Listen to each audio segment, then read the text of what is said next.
Hello sweeties, welcome to Mamata's magic kitchen. ఈరోజు మనం ఎంతో క్రిస్పీగా లోపల సాఫ్ట్గా ఉండే మైసూర్ బోండా ఎలా చేయాలో చూద్దాం.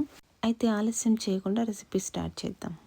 ముందుగా ఒక బౌల్ తీసుకొని అందులో 1 కప్ పెరుగు వేసుకొని విస్కర్తో 2 నిమిషాల పాటు బాగా కలుపుకుందాం.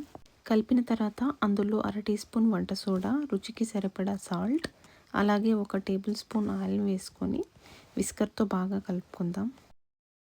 చూస్తున్నారు కదా, పెరుగు వంట సోడా రియాక్ట్ అయ్యి ఎయిర్ బబుల్స్ ఎలా ఫామ్ అవుతున్నాయో. బాగా కలుపుకున్న తర్వాత మనం ఏ కప్పుతో పెరుగు తీసుకున్నామో అదే కప్పుతో 1 కప్ మైదా పిండిని తీసుకుందాం.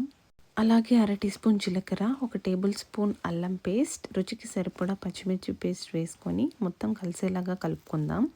మనం ఇక్కడ ఎక్స్ట్రా వాటర్ని కూడా ఏం యాడ్ చేయాల్సిన అవసరం లేదు. వీడియోలో చూపిస్తున్న విధంగా బాగా చేత్తోనే బీట్ చేసుకోవాలి పిండిని మొత్తం. మైదా లేకపోతే గోధుమ పిండి అయినా వాడచ్చు. ఎవరైతే మైదా తినని వాళ్ళు ఉంటారో వాళ్ళు గోధుమ పిండి వేసుకొని చేసుకోండి, చాలా బాగా వస్తాయి. ఫైనల్గా సన్నగా కట్ చేసి పెట్టుకున్న కరివేపాకుని వేసి బాగా కలుపుకొని మూత పెట్టేసి ఒక 5 నుంచి 6 గంటల వరకు పక్కన పెట్టుకోవాలి.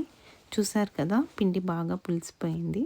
ఇప్పుడు బాగా వేడైన నూనెలో చిన్నగా ఇలా పిండిని వేసుకోవాలి.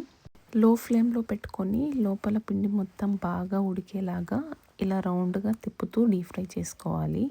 ఇలా రౌండ్గా తిప్పుతూ డీప్ ఫ్రై చేయడం వల్ల అన్ని వైపులా ఈవెన్గా కుక్ అవుతుంది. అలాగే కలర్ కూడా ఈవెన్గా వస్తుంది. చూసారు కదా, గోల్డెన్ బ్రౌన్ కలర్ వచ్చేసింది అన్ని వైపులా. ఇంకా తీసేసుకుందాం. అంతే, ఎంతో simple and tasty Mysore bonda ready.